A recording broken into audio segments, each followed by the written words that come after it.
ইতিহাস সৃষ্টি করে ছাত্র জনতার গণ অভ্যুত্থানের পর আজ গঠিত হতে যাচ্ছে অন্তর্বর্তীকালীন সরকার।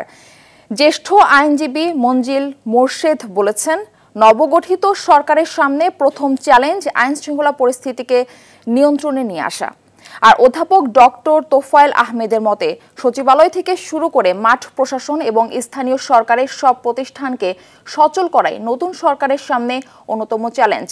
রফিকুল ইসলামের রিপোর্টে থাকছে এর বিস্তারিত।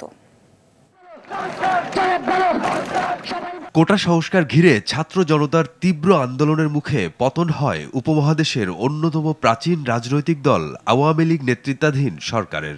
মাত্র ৩৬ দিনের আন্দোলনে পদত্যাগ করে দেশ ছাড়তে বাধ্য হন ৫ বারের প্রধানমন্ত্রী ও টানা ১৫ বছরেরও বেশি সময় ধরে ক্ষমতায় থাকা শেখ হাসিনা।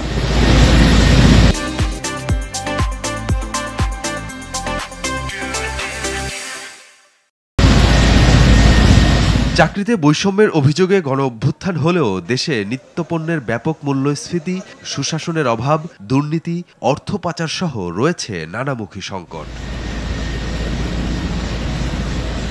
আওয়ামী সরকারের পদত্যাগের পর পেরিয়ে গেছে প্রায় ৪ দিন। নতুন সরকার গঠনের আগের এই সময়ে দেশে আইন শৃঙ্খলা পরিস্থিতির ব্যাপক অবনতি হয়েছে। পুলিশ সদস্যরা মাঠে না থাকার সুযোগে বিভিন্ন স্থানে প্রতিপক্ষের উপর হামলা, ভাঙচুর ও লুটপাটের ঘটনা ঘটছে। এখন চলছে নোবেলজয়ী অর্থনীতিবিদ ডক্টর মোহাম্মদ ইউনূসের নেতৃত্বে অন্তর্বর্তীকালীন সরকার গঠনের প্রক্রিয়া। এই মুহূর্তে দেশের আইন শৃঙ্খলা পরিস্থিতি স্বাভাবিক করাই সরকারের প্রথম কাজ হবে বলছেন আইনজীবী মঞ্জিল মোরশেদ। কিছু গ্রুপ বিভিন্ন জায়গায় গিয়ে সেই বাড়িতে আক্রমণ করছেন, লুটপাট করছেন। আপনার এইগুলো কিন্তু সাধারণ রাজনৈতিকও না, অনেক জায়গায় আমরা পাচ্ছি সেটা রাজনৈতিক না, সেই জায়গায় ব্যক্তিগত আক্রোশ বা আপনার স্বাভাবিক ডাকাতি, লুট এগুলো হচ্ছে। প্রথম চ্যালেঞ্জ হলো দেশের ল অ্যান্ড অর্ডার সিচুয়েশন কন্ট্রোলে নিয়ে আসা, জনগণের মধ্যে একটা আপনার বিশ্বাস তৈরি করা। আর স্থানীয় সরকার বিশেষজ্ঞ অধ্যাপক ডক্টর তোফায়েল আহমেদ বলছেন, নাগরিক সেবা ব্যবস্থা ফিরিয়ে আনতে যা যা করা প্রয়োজন তা করতে হবে।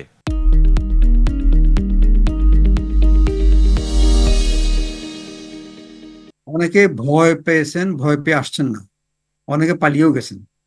তাহলে এইরকম একটা অবস্থায় সরকারি অফিসগুলোকে আবার নতুনভাবে কাজ শুরু করানোটা একটা বিরাট চ্যালেঞ্জ।